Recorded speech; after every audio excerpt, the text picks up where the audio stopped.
കഴിഞ്ഞ ദിവസം അമേരിക്കയിലെ ഫ്ലോറിഡയിൽ നടന്ന ഒരു ചടങ്ങിൽ പാകിസ്ഥാന്റെ സൈനിക മേധാവി അസീം മുനീർ ഇന്ത്യക്കെതിരെ ആണവ ഭീഷണി മുഴക്കിയിരുന്നു. അതിന്റെ കൂടുതൽ വിവരങ്ങളാണ് ഇപ്പോൾ പുറത്തു വന്നിരിക്കുന്നത്. 120ഓളം പാകിസ്ഥാൻ പ്രവാസികളായിട്ടുള്ള ബിസിനസ്സുകാരുടെ അടച്ചിട്ട മുറിയിൽ മൊബൈൽ ഫോണുകളും മറ്റും അനുവദിച്ചിരുന്നില്ല. പക്ഷേ ഇപ്പോൾ വിവരങ്ങളെല്ലാം ഇപ്പോൾ പുറത്തായിരിക്കുന്നു.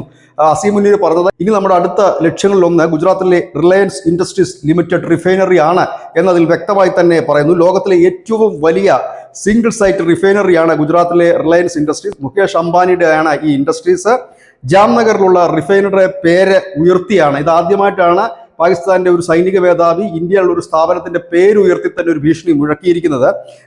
ഭാവിയിൽ ഇന്ത്യയിലെ അണക്കെട്ടുകൾ ലക്ഷ്യം വെക്കുന്നു എന്ന് പറയുന്ന മുനീർ അതിന് സമാനമായി തന്നെ ഈ റിഫൈനറി തകർക്കുമെന്ന് പറയുന്നു. ലോകത്തിലെ ഏറ്റവും വലിയ സിംഗിൾ സൈറ്റ് റിഫൈനറിയാണ്. ഇവിടെയാണ് ഇപ്പോൾ റഷ്യയിൽ നിന്ന് അടക്കം വരുന്ന ക്രൂഡ് ഓയിൽ റിഫൈൻ ചെയ്ത് എടുക്കുന്നതും.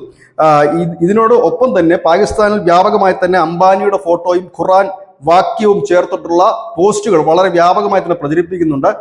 ആ പോസ്റ്റിന്റെ കാര്യവും മുനീർ ഇതിൽ എടുത്ത് പറയുന്നു.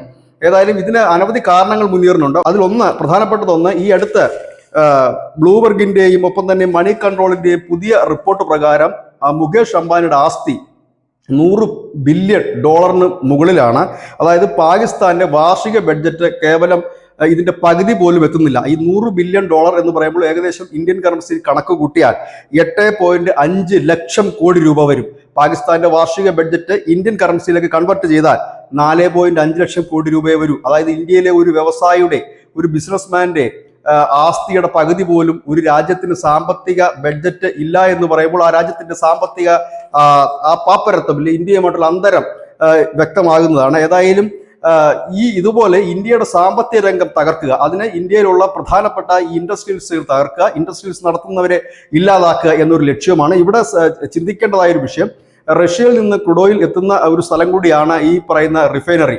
അങ്ങനെ ഇന്ത്യൻ വ്യവസായത്തെ തകർക്കുക, ഒപ്പം തന്നെ അമേരിക്കയുടെ അടക്കം പിന്തുണ ഇക്കാര്യത്തിൽ നേടിയെടുക്കുക. കാരണം റഷ്യയിൽ നിന്ന് എണ്ണ വാങ്ങുന്നതിന് എതിർപ്പുള്ള ഒരു രാജ്യമാണ് അമേരിക്ക. അതുകൊണ്ട് തന്നെ അവരെ കൂടി സൂചിപ്പിക്കുന്ന തരത്തിലാണ് ഇപ്പോൾ ഈ പ്രസ്താവന പുറത്തു വന്നിരിക്കുന്നത്. പക്ഷേ ഇത് പ്രസ്താവനയല്ല, ഒരു അടച്ചിട്ട മുറിയിലായിരുന്നു ഈ മീറ്റിംഗ്.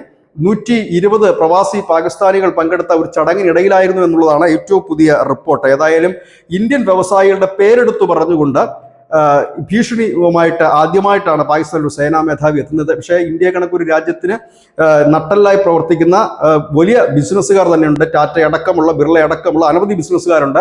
അത്തരം ബിസിനസ്സുകാരെ തകർത്തു കൊണ്ടുപോകാൻ രാജ്യം ഒരിക്കലും സമ്മതിക്കില്ല എന്നുള്ളൊരു യാഥാർത്ഥ്യവുമാണ്. ഇന്ത്യയുടെ സാമ്പത്തിക രംഗം തകർക്കുക എന്നുള്ള ലക്ഷ്യവുമായിട്ടാണ് ഇപ്പോൾ പാകിസ്ഥാന്റെ നീക്കം. ഒരുപക്ഷെ ഇതിനൊരു പിന്തുണ അമേരിക്കയുടെ ഭാഗത്തുനിന്ന് നേടിയെടുക്കുന്നതിന് വേണ്ടിയിട്ടാകാം ഇത്തരത്തിലുള്ള പ്രസ്താവന നടത്തി, ഇല്ലെങ്കിൽ നേടിയെടുത്തിട്ടുണ്ടാവാം. ഏതായാലും അടുത്ത തവണ തങ്ങളുടെ ലക്ഷ്യങ്ങൾ ഇതാണ്. അതിൽ പ്രധാനപ്പെട്ടത് അംബാനിയുടെ റിഫൈനറിയാണ്.